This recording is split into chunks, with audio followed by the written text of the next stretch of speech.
El silencio que habla. 3 relatos. Una misma sombra. Hay momentos en los que una historia deja de ser ruido mediático y comienza a adquirir una forma más inquietante. La de un patrón. No se trata de una anécdota aislada ni de una versión interesada, sino de varias voces que, sin aparente coordinación, terminan señalando en la misma dirección. Eso es lo que ocurre cuando 3 relaciones distintas, 3 trayectorias personales separadas y 3 perspectivas independientes comienzan a coincidir en algo esencial. Todo comenzó con una frase aparentemente simple: puedo cambiar tu imagen. No era solo una promesa superficial, sino una declaración que insinuaba algo más profundo: la capacidad de construir, moldear y proyectar una identidad hacia el mundo. Y una vez que esa idea se instala, resulta difícil ignorar sus implicaciones. Porque si una imagen puede ser construida, también puede existir una distancia, a veces enorme, entre lo que se muestra y lo que se vive. En este caso, esa distancia parece ser el centro de todo. 3 nombres emergen como piezas clave en este rompecabezas: un padre, una madre y una media hermana. 3 vínculos familiares con historias distintas, emociones distintas y recorridos que no necesariamente convergen. Sin embargo, lo que resulta desconcertante no es lo que los separa, sino lo que los une. Una sensación compartida de desconexión progresiva, casi quirúrgica, que no estalla en un solo momento, sino que se construye lentamente, interacción tras interacción. El relato del padre es quizás el más fácil de visualizar, pero también el más incómodo de sostener. Durante años intentó comunicarse. Llamadas, mensajes, intentos directos. No se trataba de confrontación ni de reproches, sino de algo más básico: contacto. Y lo que encontró no fue rechazo explícito, ni discusiones, ni siquiera un cierre definitivo. Fue algo más difícil de procesar: el silencio. El silencio tiene una cualidad particular. No ofrece respuestas, no da forma al conflicto, no permite resolverlo. Se queda suspendido, obligando a quien lo recibe a llenar los vacíos con preguntas. ¿Qué cambió? ¿En qué momento se produjo la ruptura? ¿Hubo una causa concreta o fue una acumulación de pequeñas decisiones invisibles? En el caso de este padre, la pregunta parece haberse repetido durante años, sin encontrar una respuesta clara. No hay estallidos emocionales en su relato, ni acusaciones incendiarias. Lo que aparece es algo más sutil y, por eso mismo, más perturbador. Una confusión persistente. La sensación de haber perdido acceso a alguien que una vez fue cercano sin entender exactamente por qué. Y aquí surge una idea clave. No se trata simplemente de distancia. La distancia puede ser natural, incluso necesaria. Lo que se describe es algo distinto, algo más estructurado. Como si la desconexión no fuera un efecto colateral, sino el resultado de una arquitectura cuidadosamente construida. Esa percepción se refuerza cuando se observa el contraste con la imagen pública. Una figura que habla de valores familiares, de gratitud, de raíces. Una narrativa coherente, emocionalmente convincente, que genera empatía y conexión con el público.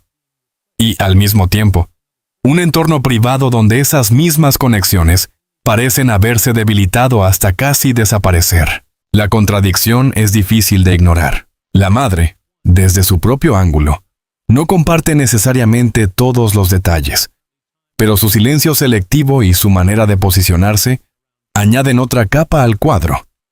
No es una réplica del relato del padre, pero tampoco lo desmiente de forma contundente. Más bien, su presencia sugiere una complejidad mayor, como si cada pieza del sistema operara bajo reglas que no siempre son visibles desde fuera. La media hermana, por su parte, aporta un tono distinto. Estoa, más directo, más confrontativo, pero incluso en esa diferencia de estilo hay puntos de contacto, no en la forma, sino en el fondo. La idea de una transformación que no es solo evolución personal, algo natural y esperado, sino una reconfiguración más profunda de las relaciones. Lo inquietante no es que existan conflictos familiares. Eso es universal. Lo verdaderamente llamativo es la convergencia. 3 historias que no nacen del mismo lugar, que no comparten necesariamente intereses, y que, sin embargo, terminan describiendo una experiencia similar. La de sentirse desplazados por una versión pública que no reconoce su lugar en la historia. En este punto, la pregunta deja de ser ¿quién tiene razón? Esa es una simplificación que no hace justicia a la complejidad del asunto. La verdadera cuestión es otra. ¿Qué ocurre cuando la identidad pública de una persona se vuelve tan poderosa que reconfigura, o incluso reemplaza, sus vínculos privados? Durante años, esa fue la posición en la que vivió Thomas. Atrapado no en un escándalo visible, sino en algo mucho más complejo. Una narrativa pública que avanzaba en una dirección completamente distinta a su experiencia privada. Y hay un detalle que resulta particularmente inquietante, uno de esos que obliga a detenerse. Llegó un momento en que, según él, tenía que pedir permiso para hablar con su propia hija. No se trata de un desconocido, no de alguien que apareció tarde o de forma tangencial. Se trata de un padre que estuvo desde el principio, que contribuyó a su educación, que sacrificó partes de su propia vida para apoyarla de ella. Y, sin embargo, terminó reducido a un rol casi administrativo: solicitar acceso, esperar aprobación, ajustarse a horarios. Como si la relación no fuera un vínculo humano, sino un trámite. Eso no es una consecuencia natural de la fama. La fama puede distorsionar, puede presionar, puede complicar. Pero lo que se describe aquí tiene otra naturaleza. Es estructura, es sistema. Y los sistemas no aparecen solos. Se construyen, se sostienen y, sobre todo, se gestionan. Hay una pregunta que surge inevitablemente, una que merece ser considerada con honestidad. ¿Alguna vez has experimentado el silencio administrado? No el enfado abierto, no la confrontación directa, sino ese tipo de quietud que anticipa su propio resultado. Ese momento en el que tomas el teléfono, comienzas a marcar, y algo dentro de ti ya sabe que no habrá respuesta, que no importa cuánto lo intentes, no llegará al otro lado. Thomas vivió en ese estado durante años. No días, no semanas, sino años enteros.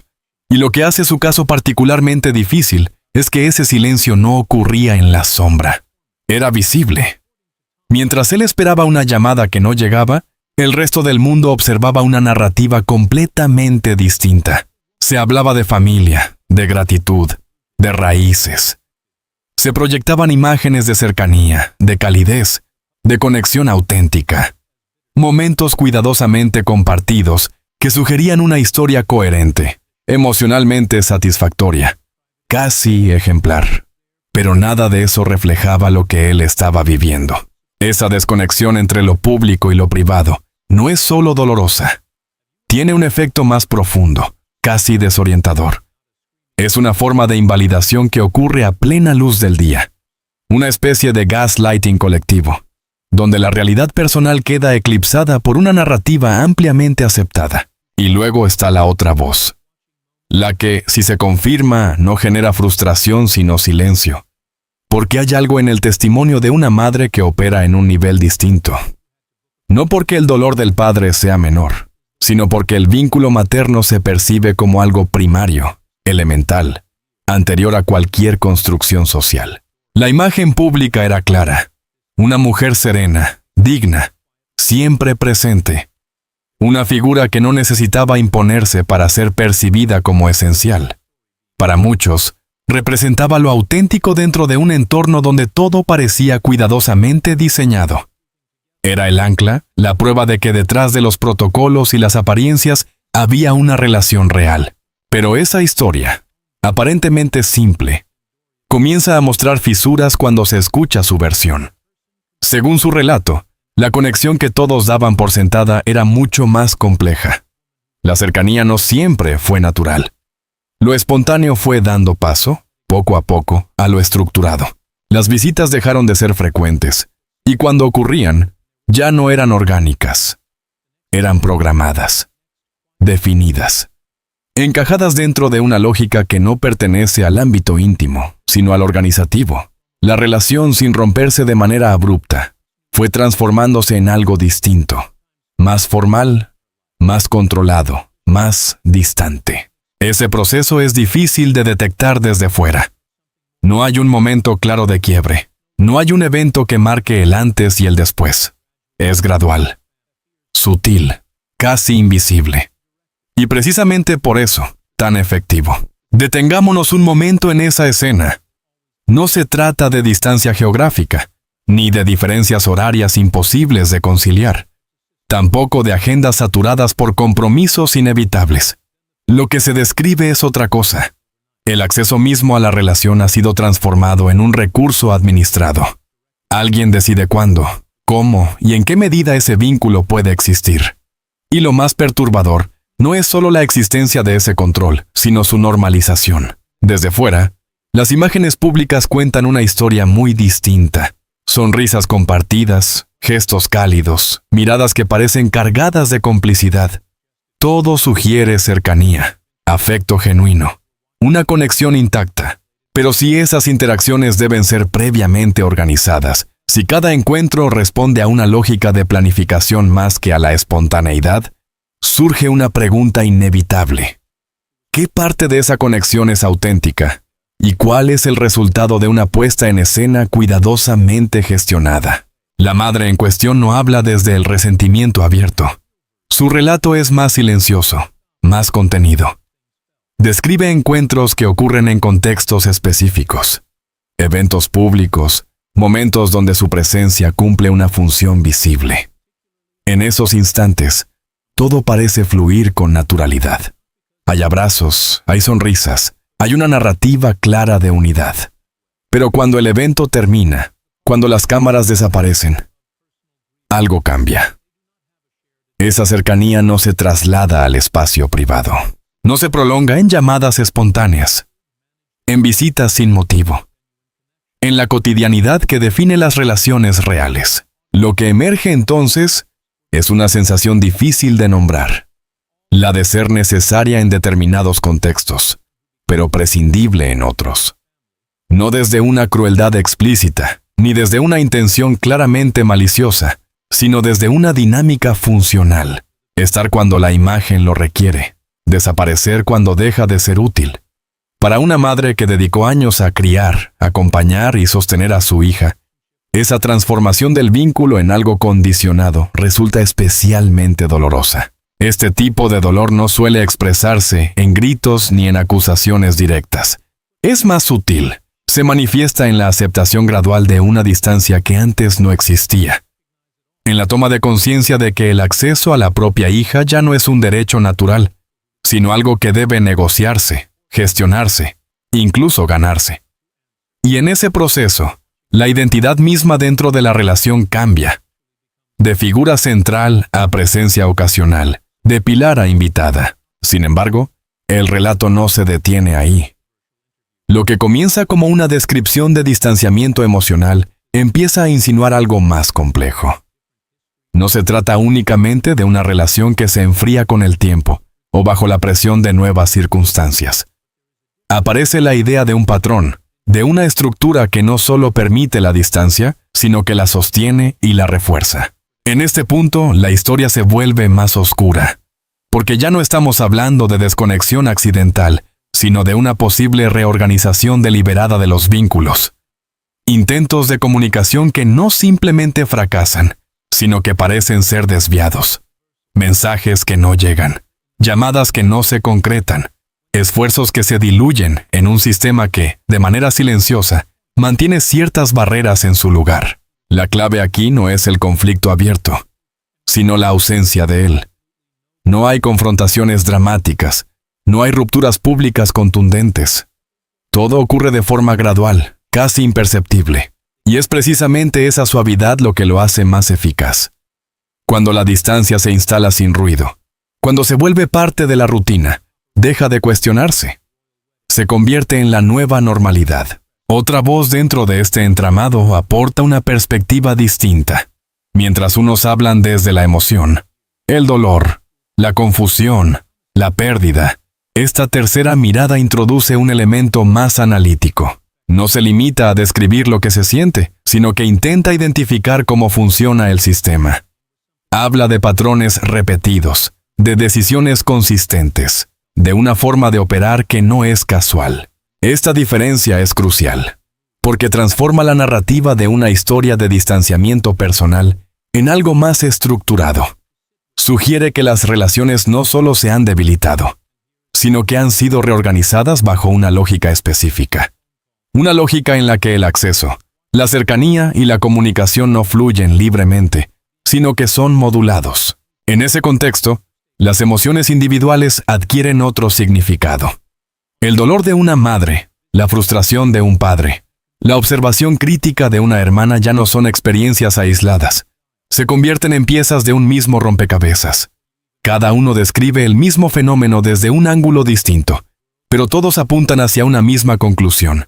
Algo fundamental en la dinámica familiar ha cambiado. Samantha creía en esa idea. Creía que la historia compartida no necesitaba mantenimiento, que no hacía falta protegerla ni nutrirla activamente, porque ya formaba parte de quienes eran. Las bromas internas, los momentos incómodos que solo cobran sentido con los años, las tardes sin importancia aparente. Todo eso parecía un tejido imposible de deshacer. Pero entonces llegó la fama. Y no irrumpió como una tormenta repentina, sino como una marea que sube sin que nadie lo note al principio. Ese es el detalle que más la inquieta al recordarlo. No hubo un quiebre claro, no hubo una discusión definitiva. Hubo, en cambio, una transformación lenta, casi imperceptible. Las invitaciones comenzaron a espaciarse. Las conversaciones se volvieron más breves.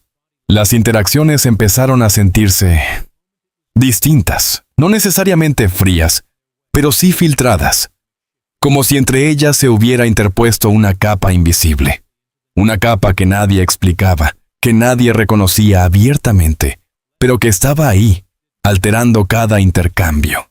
De pronto, la hermana con la que había crecido dejó de ser alguien a quien simplemente podía llamar. Empezó a sentirse como alguien a quien había que gestionar.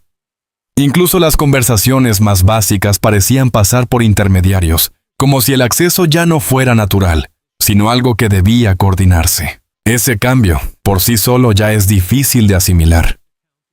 Pero lo que realmente desestabiliza es la contradicción con lo que se ve desde fuera, porque, públicamente, todo parecía estar bien.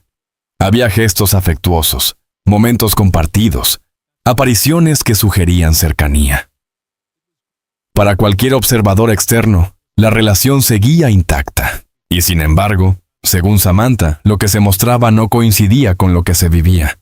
Cada gesto, cada interacción pública, Mutesa, parecía cuidadosamente pensado. No era espontaneidad. Era cálculo. Como si antes de cada encuentro se evaluara qué imagen debía proyectarse, qué narrativa debía sostenerse. Y una vez tomada esa decisión, entonces sí, la interacción ocurría, pero dentro de esos límites. Pensar en eso resulta agotador incluso desde fuera. Imaginar que los momentos que deberían ser naturales, una sonrisa, un abrazo, una conversación breve, están atravesados por una intención estratégica, cambia completamente su significado. Dejan de ser señales de conexión para convertirse en piezas de una representación. Con el tiempo, eso produce una sensación muy específica, la de volverse invisible. No en un sentido dramático o evidente, sino de una manera silenciosa. No es ser rechazado abiertamente, sino ser relegado con suavidad, quedar en los márgenes sin que nadie lo declare explícitamente. Samantha describe algo aún más doloroso.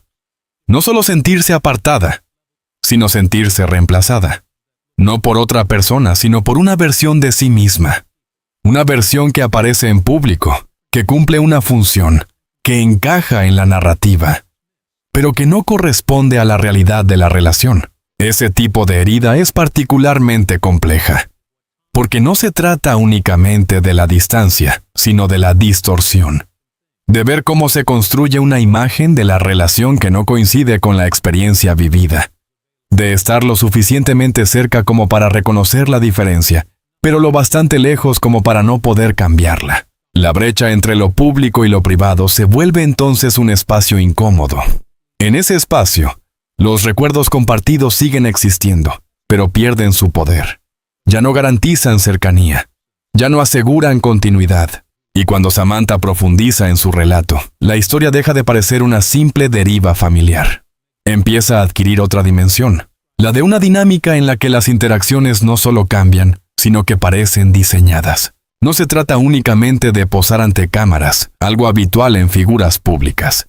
Se trata de algo más estructurado, de la idea de que cada punto de contacto con la familia pasa primero por un filtro. ¿Cómo debe verse esto?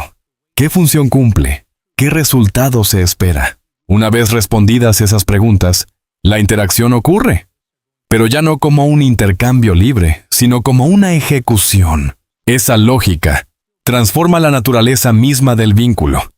Lo que antes era espontáneo se vuelve condicionado. Lo que antes era íntimo se vuelve observable. Y lo que antes era auténtico empieza a parecer utilitario. Según quienes han estado más cerca, los momentos que el público interpretó como espontáneos, cálidos y auténticos, no siempre lo fueron. Incluso las interacciones con su propia madre, aquellas imágenes que parecían reflejar amor natural y complicidad, habrían estado condicionadas por algo más que el vínculo emocional. No se trataba solo de verse, sino de cuándo, cómo y para qué ser vistas. La idea es incómoda porque desafía una creencia muy arraigada, que la familia, incluso en contextos de fama, conserva un núcleo de autenticidad. Sin embargo, aquí se plantea lo contrario. Se sugiere que la cercanía no desapareció por descuido o por la presión de la vida pública, sino que fue administrada, dosificada, y en ciertos momentos, diseñada. Y esto cambia el enfoque por completo. Porque hay una diferencia fundamental entre alguien que se aleja de su familia con el tiempo y alguien que mantiene una apariencia de cercanía mientras establece una distancia real. Lo primero es humano. Ocurre. La vida se complica, las prioridades cambian, los caminos se separan. Lo segundo, en cambio, implica intención. Implica decisión. Lo que hace que este relato sea difícil de ignorar no es una sola voz, sino la coincidencia entre varias. Un padre, una madre y una hermana. 3 perspectivas distintas, 3 historias personales diferentes. 3 niveles de cercanía que no son comparables entre sí. Y aún así, una conclusión que converge. No se presentan como un frente unido. No comparten una estrategia ni una narrativa cuidadosamente coordinada. De hecho, sus trayectorias públicas han sido, en muchos sentidos, contradictorias. Y precisamente por eso, el hecho de que coincidan en ciertos elementos resulta significativo. Hablan de llamadas que no llegaban, de visitas que requerían planificación previa, de conversaciones filtradas a través de intermediarios, de una sensación persistente, la de que la relación existía, pero dentro de límites funcionales, no emocionales. Describen una cercanía que se mostraba hacia afuera, pero que internamente operaba de otra manera. Y entonces surge la pregunta incómoda. ¿Cuándo una relación deja de ser una experiencia compartida y se convierte en una representación? Porque lo que se plantea aquí no es simplemente una ruptura. No es el relato de alguien que perdió el contacto. Es el relato de alguien que, según estas versiones, aprendió a gestionar la percepción de ese contacto, a construir una imagen coherente, atractiva, convincente. Incluso si esa imagen no coincidía plenamente con la realidad vivida por quienes estaban dentro de ese círculo. En ese contexto, el costo humano queda en segundo plano, eclipsado por la narrativa pública. Un padre que deja de esperar una llamada. Ese momento silencioso en el que uno acepta que el teléfono no va a sonar. No hay discusión, no hay cierre, no hay explicación definitiva. Solo una ausencia que se instala. Es un tipo de pérdida difícil de nombrar, porque no hay una ruptura formal. La persona sigue existiendo, sigue siendo visible, pero la conexión desaparece. Una madre que aprende a ajustar su amor a ventanas de tiempo, a contener la espontaneidad, a reemplazar la naturalidad por lo programado, a aceptar que el acceso no es libre, sino condicionado. Y aún así, permanecer. Sin quejas públicas, sin confrontaciones visibles.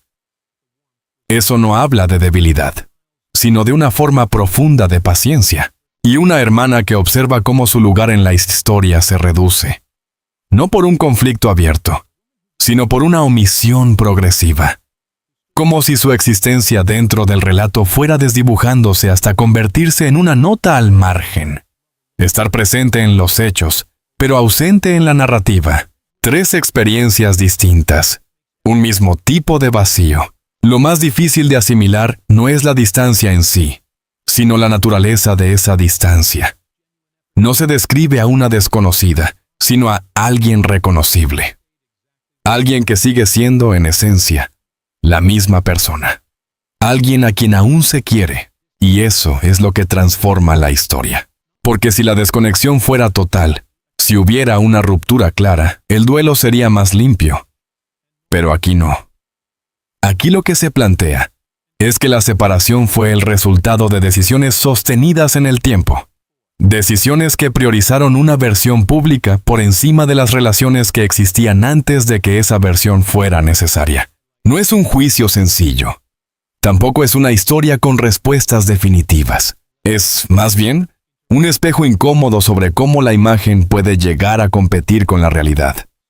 Sobre cómo, en ciertos contextos, lo que se muestra puede adquirir más peso que lo que se vive. Y sobre cómo, en ese proceso, las personas que formaron parte del origen pueden quedar relegadas a un lugar secundario. Ahí es donde la discusión se vuelve incómoda. Thomas Markle, Doria Ragland y Samantha Markle no comparten la misma trayectoria ni los mismos intereses. Sin embargo, sus relatos convergen en puntos específicos que no se explican fácilmente como simples malentendidos o percepciones aisladas, y es precisamente esa convergencia la que merece atención. Es importante aclarar algo fundamental. Nada de esto exige construir una narrativa de villanos.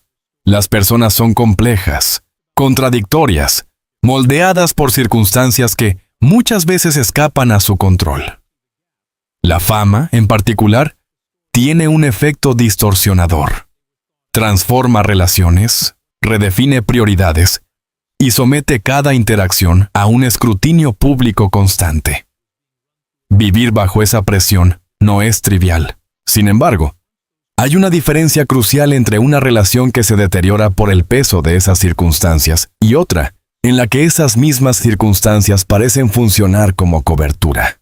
La presión puede explicar la distancia emocional, los silencios incómodos, las conversaciones que se enfrían con el tiempo.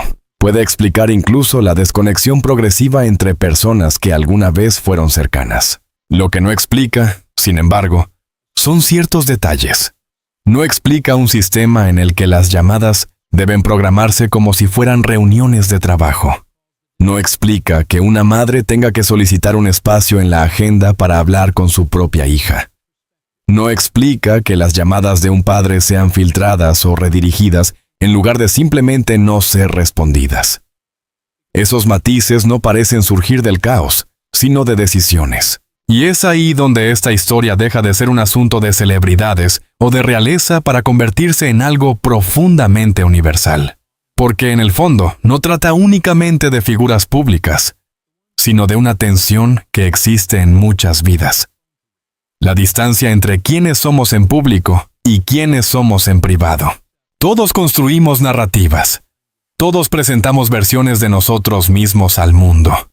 Pero esas versiones no siempre coinciden con la experiencia de quienes nos conocen desde antes, de quienes estuvieron presentes cuando no había cámaras, titulares, ni expectativas externas. Y cuando esa brecha se amplía demasiado, las consecuencias no se quedan en lo superficial. Las personas que quedan del otro lado de esa distancia suelen ser las mismas que permanecen, las que insisten, las que esperan, las que siguen intentando conectar. Son quienes aceptan condiciones, horarios, limitaciones, con tal de mantener un vínculo, aunque sea fragmentado. Y esa realidad, silenciosa y persistente, rara vez forma parte del relato público. Por eso, más allá de cualquier nombre o contexto, surge una pregunta inevitable. ¿Qué significa cuando quienes te conocieron antes que el mundo cuentan la misma historia sobre ti? Es posible que exista un nivel de éxito, de exposición o de construcción de imagen que justifique esa distancia. Y aún más importante, si esa historia fuera sobre ti, ¿la escucharías? No es una pregunta retórica. Implica enfrentarse a la posibilidad de que la versión pública de uno mismo haya evolucionado hasta un punto en el que ya no refleja la experiencia privada de quienes están más cerca. Implica considerar si, sin darte cuenta, la narrativa que proyectas ha comenzado a pesar más que las relaciones que la sostuvieron en primer lugar. Porque al final, el verdadero conflicto no está en lo que el mundo ve, sino en lo que queda fuera de escena. Y en ese espacio íntimo, lejos de titulares y percepciones, es donde se define quiénes somos realmente.